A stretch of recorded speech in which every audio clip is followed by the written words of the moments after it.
Hoje nós vamos dar continuidade e pretendo concluir os detalhes, as questões mais relevantes do tema, o renascimento cultural.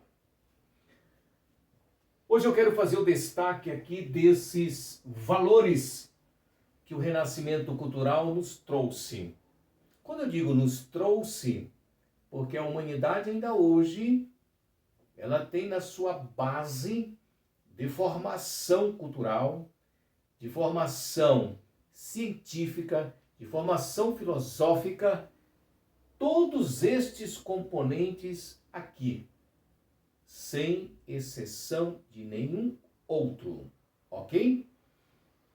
Em relação aos valores da renascença, quer dizer, o que de novo, o que de transformação esse movimento nos trouxe? Então vamos lá, são os chamados valores do renascimento. E aí eu coloquei aqui da renascença. Por exemplo, universalismo. Qual é a ideia desta palavra e deste pensamento? Resposta é de que o homem, ele não está apenas e tão somente nesta dimensão terrena. Por exemplo, nós precisamos do sol, nós precisamos do calor do sol, nós precisamos entender para que as nossas vidas possam ter sentido em todos os sentidos, de economia, de negócio, de vida propriamente dita. Entender a dinâmica, não só desta terra, mas de todo o sistema que nos envolve, todo o sistema solar. Ideia da universidade, tá? Da ideia da universal. Muito bem. Em relação ao antropocentrismo, destaquei na aula anterior, ou melhor, no encontro anterior, que é a ideia do homem no centro do universo, mas eu não vou mais tocar nesse detalhe. O uso da razão. Razão aqui não é no sentido muito comum, usamos essa palavra, por exemplo, você, numa determinada discussão, você tem totalmente razão, você está com a razão. Razão aqui não é nesse sentido. Razão, do ponto de vista filosófico, significa dizer razão, aquilo que é palpável, aquilo que é resultado de algo concreto. Razão no sentido daquilo que é fruto da pesquisa, da experimentação. Razão no sentido daquilo que é lógico, daquilo que é concreto. Razão nesse sentido. Então, o Renascimento, ele nos traz esse pensamento da razão. E aqui só uma observação. Vamos lembrar que na história, especificamente no período medieval, muitas coisas eram explicadas tão somente com base no pensamento cristão ou no teocentrismo. Ou seja, há um mal, o exemplo da peste negra. Aquele mal, aquela epidemia era um castigo divino, era um castigo de Deus. Eu ia falar dos deuses, né? De Deus, um castigo de Deus. Não, a razão ela não vai estar nessa dimensão, na dimensão daquilo que é o espiritual, naquilo que está no campo do sobrenatural, numa outra dimensão. Não, a razão é aquilo que está no palpável, daquilo que é tocável, naquilo que é concreto. Repito, que se baseia nas pesquisas e nas experimentações.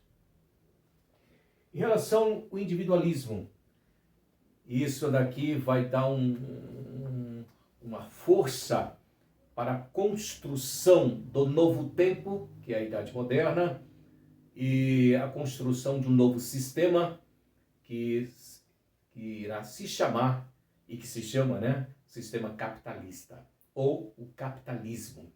O individualismo quer dizer, o homem, ele é responsável pelo seu próprio destino.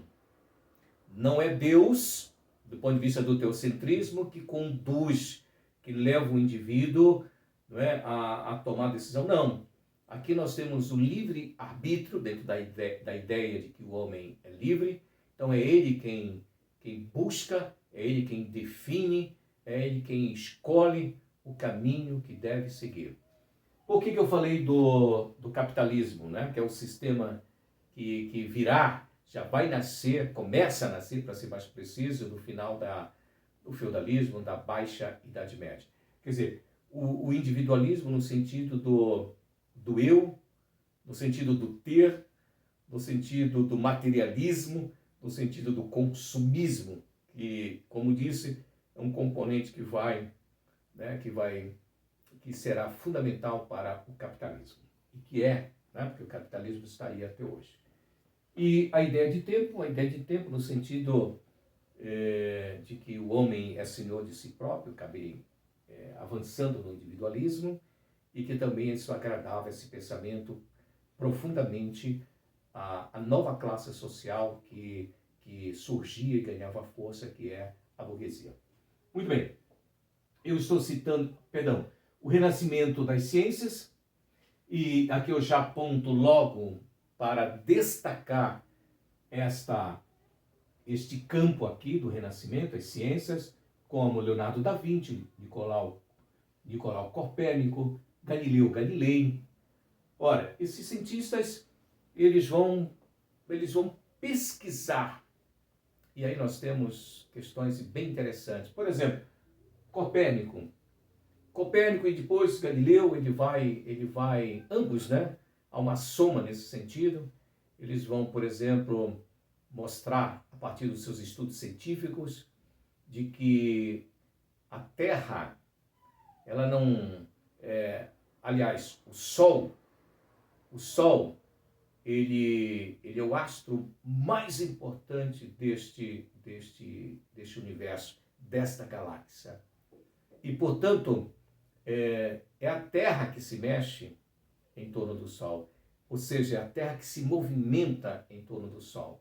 É a Terra que se movimenta em torno do seu eixo imaginário, que é o movimento de rotação.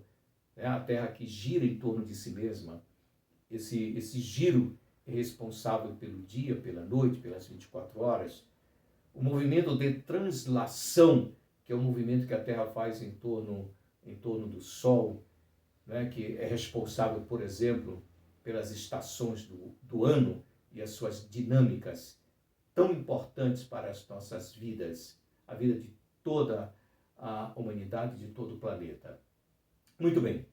Então, a Terra, ela é quem se movimenta. A Igreja diz o contrário, que a Terra ela estava fixa, estática, parada num eixo imaginável, e quem se movimentava era o Sol. Então, Galileu, Copérnico, eles vão pesquisar e vão dizer, não é o Sol, ou melhor, a Terra não está estática, é a Terra que se movimenta, né?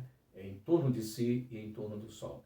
E isso contrariou profundamente a Igreja. Então, são inúmeras pesquisas importantes que esses renascentistas vão desenvolver e vão colocar isso, claro, do ponto de vista de um novo tempo para a humanidade.